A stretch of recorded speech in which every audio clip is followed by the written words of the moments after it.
right, well, good morning. Good morning. Everybody awake at least? No. Well, if you're in here, you're awake.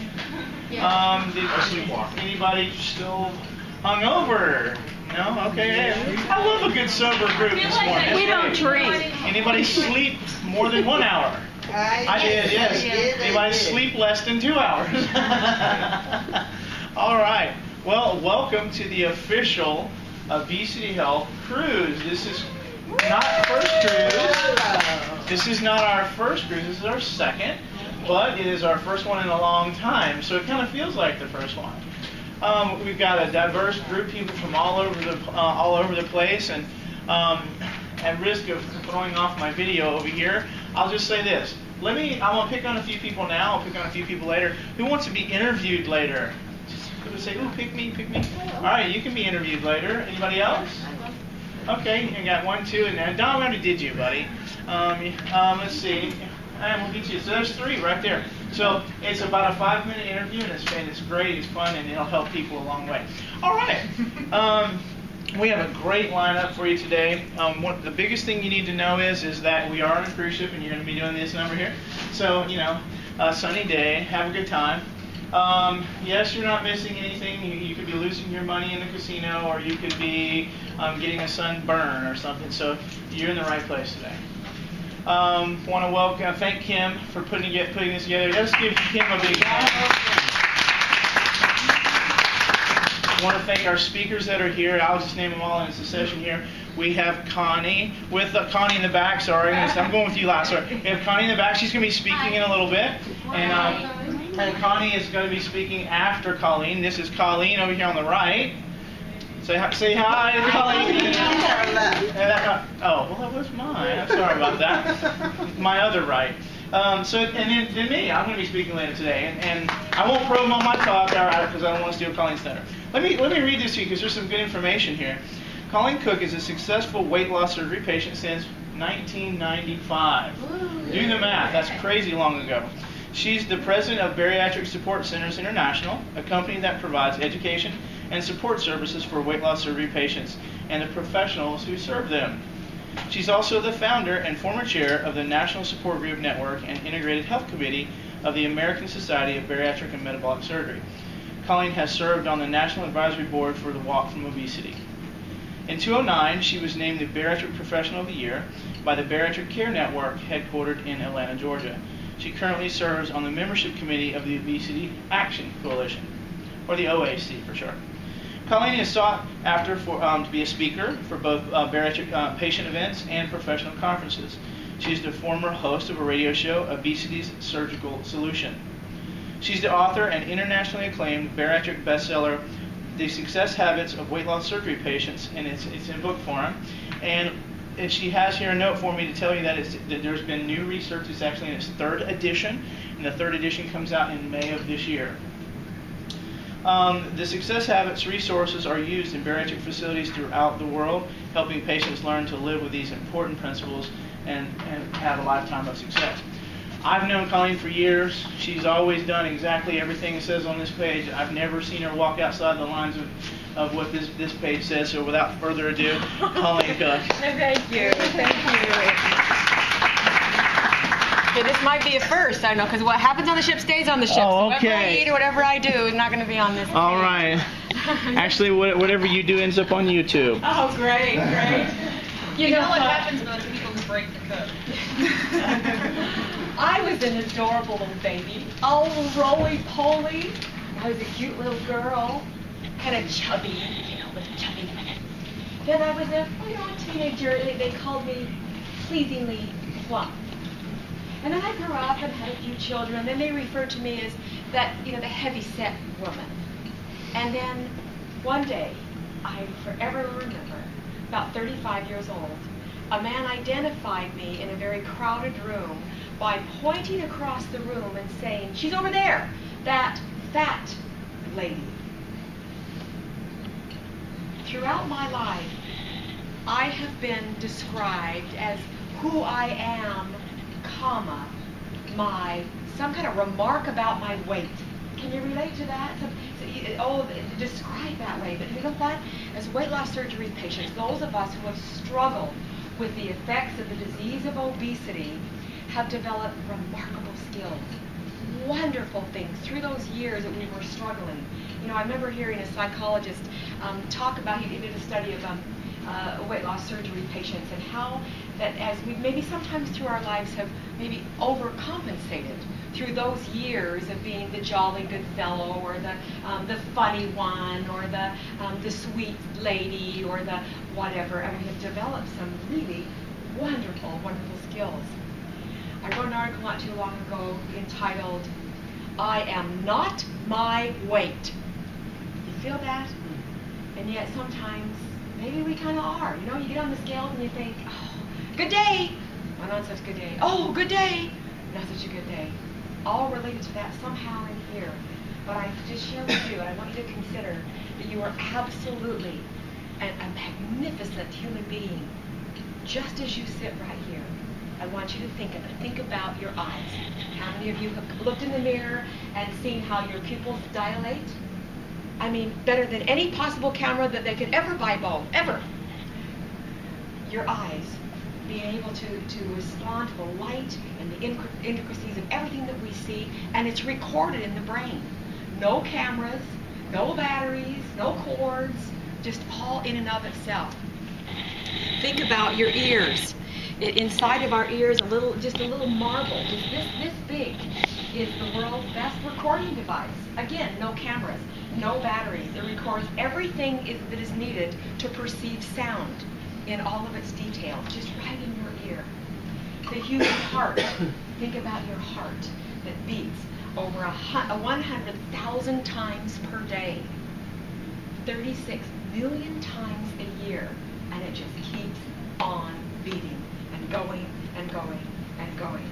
Each day it pumps enough fluid to fill a 2,000-gallon tank.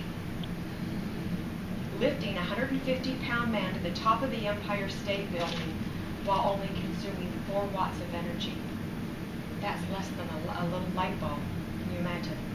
Then there's the human brain, power cells, recording, memory, storage, retrieval systems, all in our brains, each serving as a headquarters for our own individual characters and personalities. Think of the computer and how we work so hard to have things that remember and the reserve and the backup. Our bodies already do that. Okay, we do no batteries, and our bodies also have paired organs. You know, we have two lungs and 2 eyes and 2 ears that will serve as a backup. If we lose one of them, the other one will kick in and ready to keep our bodily functions going. I mean, miraculous, just as human beings as we sit here. Consider the body's self-defense, our ability to fight off disease and germs and harm to our bodies. Then think about the skin. Imagine creating a covering for our bodies that would respond to danger from heat or from cold. The skin can flush with sweat and fever. It was frightened or ill, it pales. If it's embarrassed, it blushes. I mean, absolutely unbelievable. Then our body's sense of being able to self-repair. You know, if this table leg broke, it would pretty much stay broken. But have you broken a bone, broken a leg, walking on limbs that have been broken in the past? Our body restores itself, heals itself. A leak, if we cut ourselves, the circulatory system heals up again. Pretty remarkable you. A pretty magnificent you. And our lives, what a wonderful opportunity it is for us to be here, to have a little bit of time to take our lives that sometimes can be absolute chaos and reflect on who we are, to kind of bring ourselves back into alignment again. I want to share kind of a cool video with you. Watch this.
matches the nature of our lives.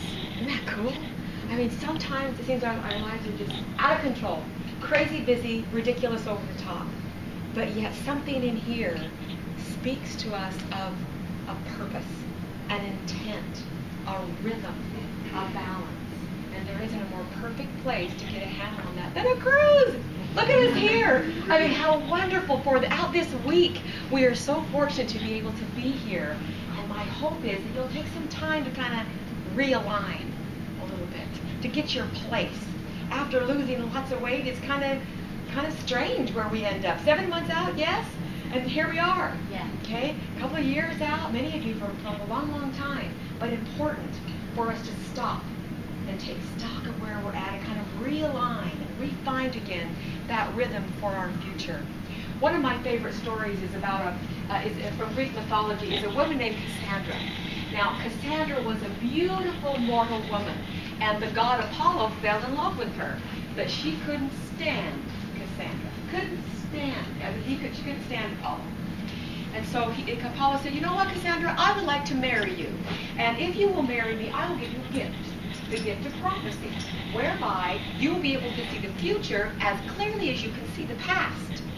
And she said, you know what, I don't like you, Apollo, so no, thank you.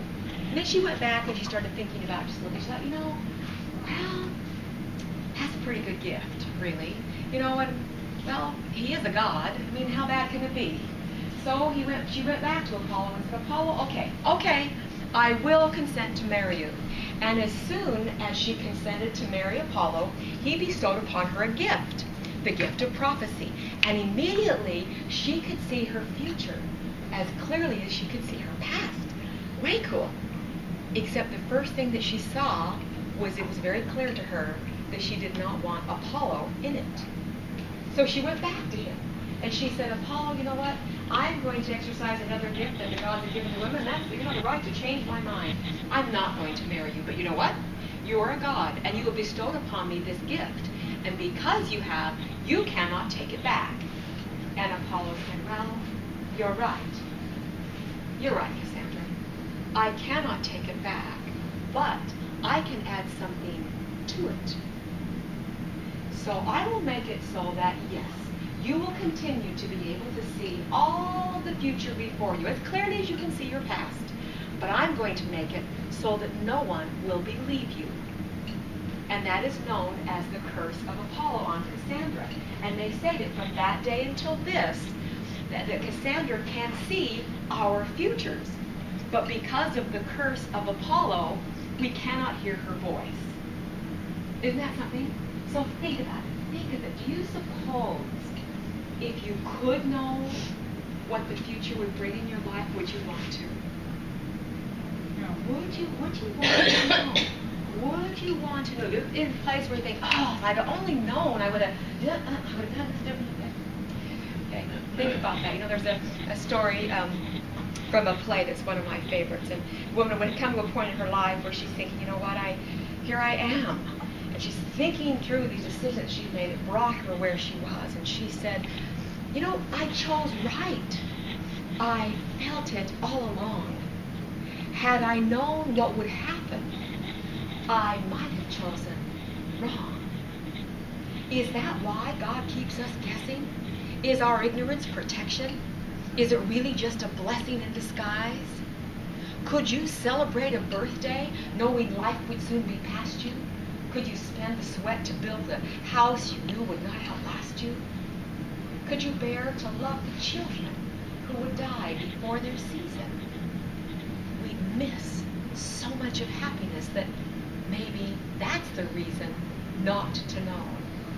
To save us from the burden of the future and make a space for joy.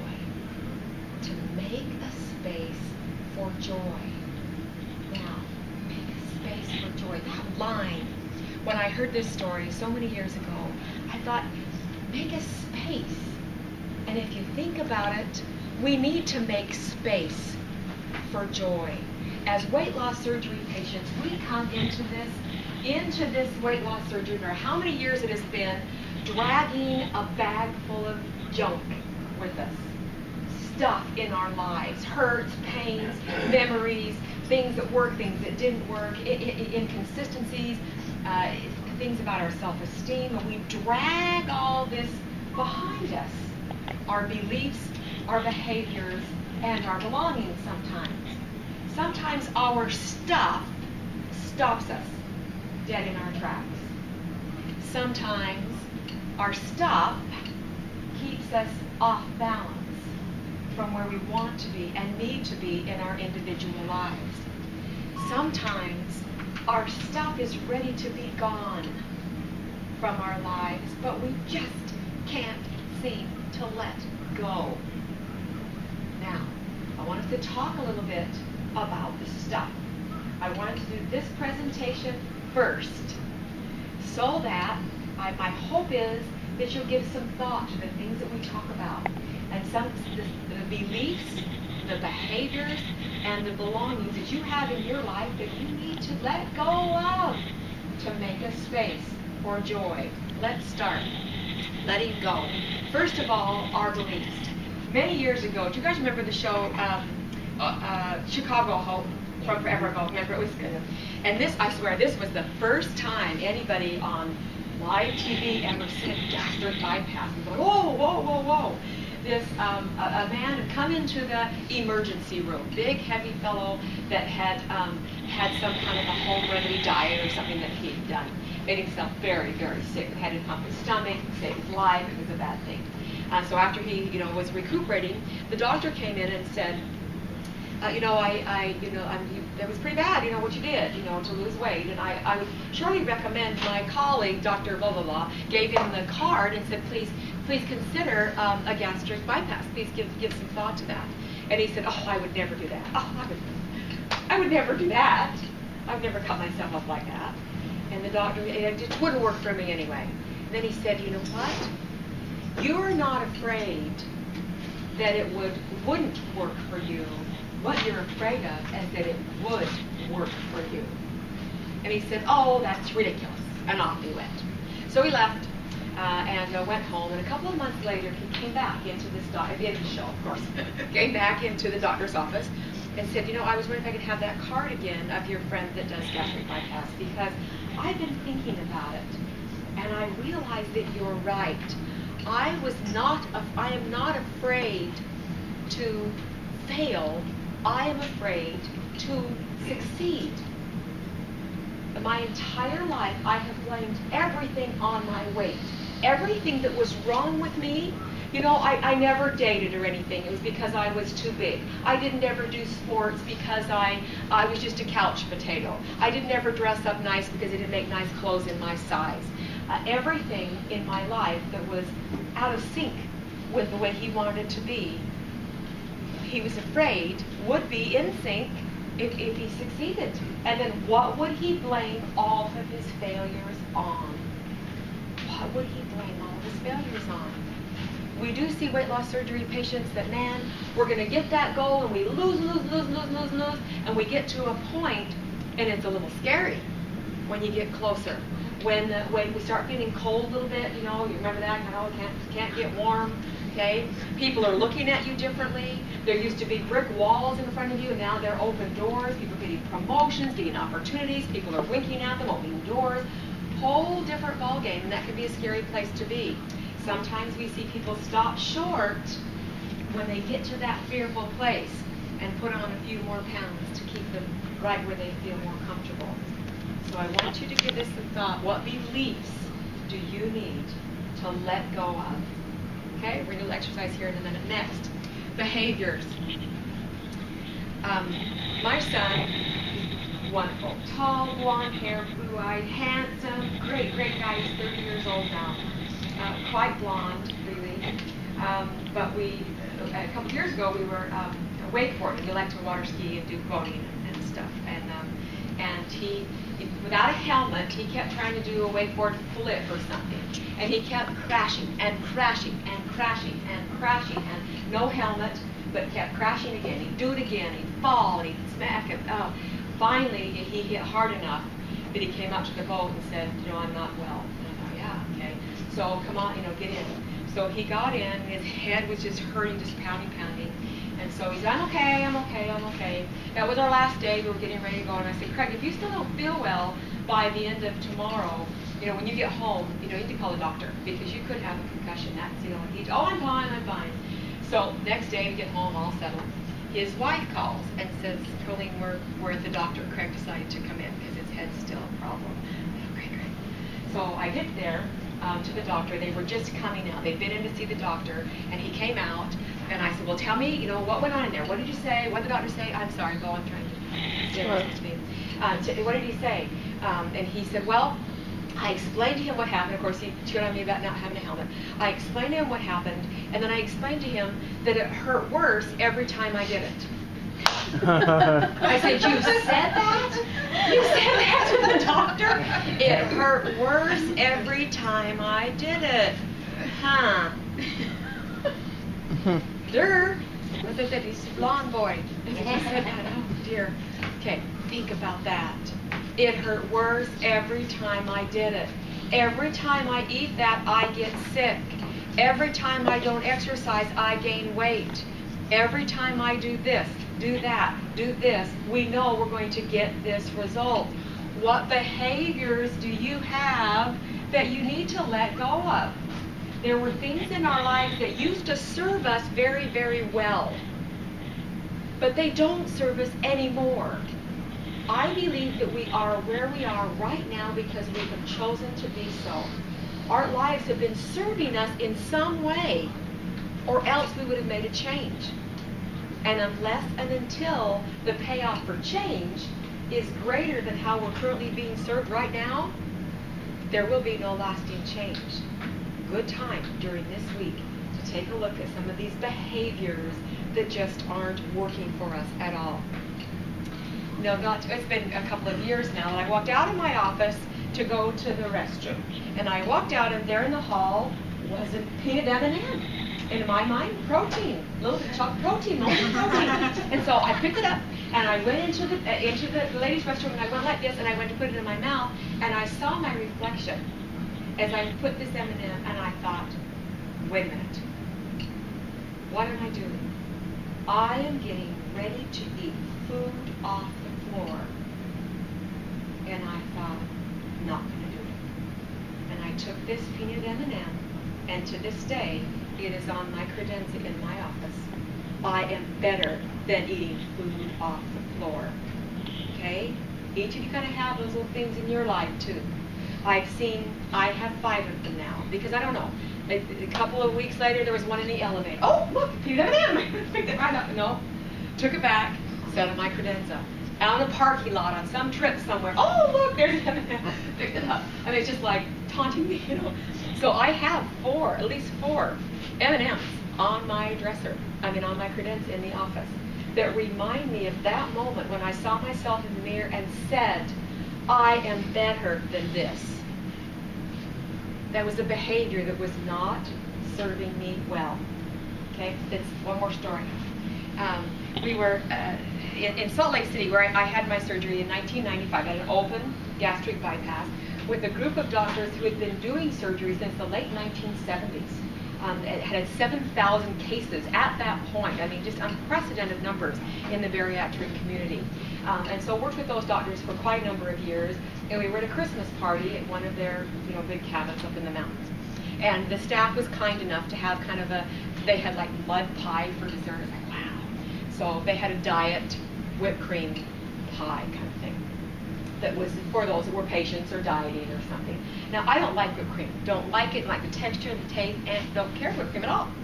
So I didn't have any till the end of the evening. And then it was on a little graham cracker crust, it was all frothy and didn't really care for it, but sure enough, I smuggled out that little piece of pie and I put it on a plate and I covered it with a napkin. Heaven forbid the surgeons see me eating a piece of diet pie, whatever. So I covered it up and we went out to our truck and coming down the mountain in the dark in the truck, I'm holding this piece of whipped cream pie, and I mentioned I like whipped cream, right? I started to eat it with my fingers, okay? So I had a little scoop like this, and not too bad. Roger looks at me like, what are you doing? I said, would you like some? No. He's like, what are you doing? So I'm eating this whipped cream pie, okay? Pink, frothy. Don't like that Cream mentioned that, right? But I got right to the crust, okay, ate it. So we stopped on the way down at a factory outlet store. And I remember getting out of the truck and the lights in the parking lot. I had a black pantsuit on, a long black coat, and a black scarf with pink whipped cream all over it. Oh, no. And I thought, oh, I can't go in like that. I remember I took the lapel of my coat, flipped it to the clean side, and buttoned it, okay, so I'd be presentable to go in the store. So I walked in, and the girl at the counter said, oh, party, huh? And I felt this big, and I thought, what on this earth would possess me to eat whipped cream pie in a truck in the dark with my fingers? I think about that often. What is it? What is this behavior? You know, and grateful for the behavioral health and mental health professionals like Dr. Stapleton for trying to figure us out. Are you trying to give us some good things to help us? Trying to help us figure out why we do those kinds of things. You have your own behaviors. You have your own strange relationships with food, whether it's whipped cream or whether it's a peanut M&M. This is a good time. Well, maybe not on the cruise. Maybe. But, you know, think about it. Well, you might want to think about it. Yeah. But we've got a session. Our session will end with on Friday. It's called Hope and Help for the Pain of Regain. And there was no way I was going to start with that. We're going to need to have a good week. We'll talk about that on Friday. Okay. So what behaviors do you need to let go of? Give that some thought. Belongings. What belongings? Boy, I remember in my closet having everything from a size 26 to a size 8. Now, do you still have different sizes there in your closets?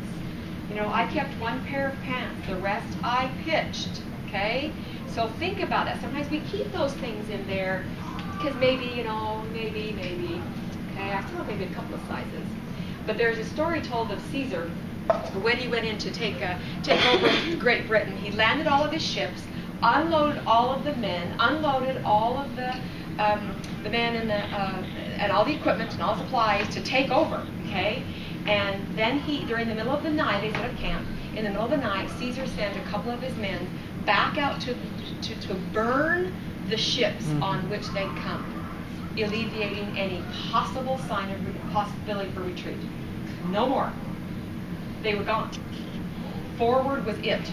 They had burned everything, every possible sign of retreat. Now think about that.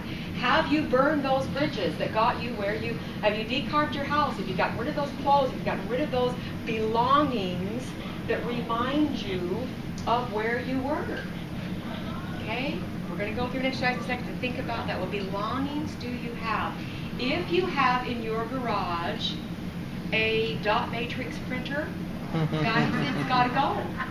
Be done. Be done with it. Okay. All right. Think about the stuff that we keep. So, you know what, hoarders, you've maybe seen things on hoarders. We keep stuff around us. There's memories there. There's emotional attachment there sometimes. But think about the stuff that you have. Stuff around me can be a burden. If I keep stuff, it reminds me, oh, I was going to finish that craft and I didn't. Oh, I was going to fix this for so-and-so and I didn't. And it's just stuff that creates an emotional weight or burden in my life. So I pitch things, okay? Think about things that may be emotionally taking up physical space in your drawers, in your closets, in your life, that you might be able to let them go.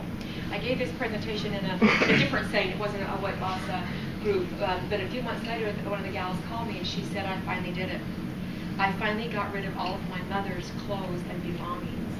She passed away. She'd been living with them. She had a room full of her things, and she was finally able to go in and sort through those things and make the room into something else. And so she really felt freed by that. So think about some of those things. What belongings do you need to let go of? Okay, we've all got pencils, and that's great. We're going to take just a second here. I'm going to pass those back. And take just a second and have you, these are specifically for weight loss surgery patients. Some of them are beliefs, some are belongings, some are behaviors,